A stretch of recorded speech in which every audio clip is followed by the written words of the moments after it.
framing is a viewing installation.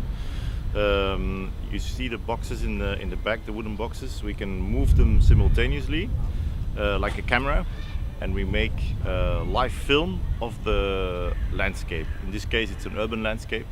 We also sometimes play in nature. It's like a performance. That's the real life thing about it.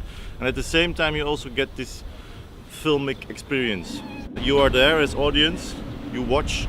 You're a spectator, but you're also being watched at the same time. So this doubleness of watching and being watched is also part of it.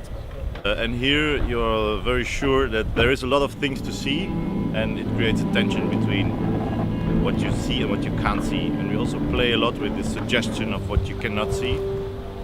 Also, we try to evoke this abstract way of looking at things, because when you frame something, it becomes a composition straight away.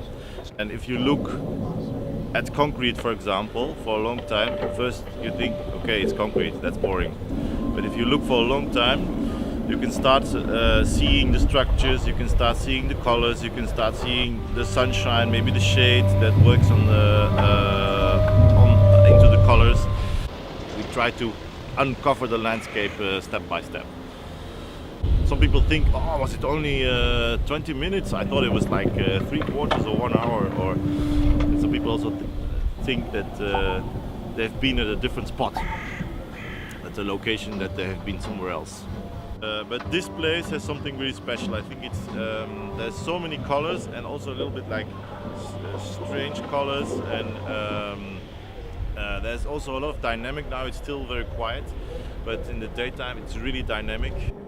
The interventions we do, we always try to integrate into the landscape, in terms of not only the landscape but also the kind of people that are here. We have a lot of costumes. We try to adjust the costumes into the urban setting.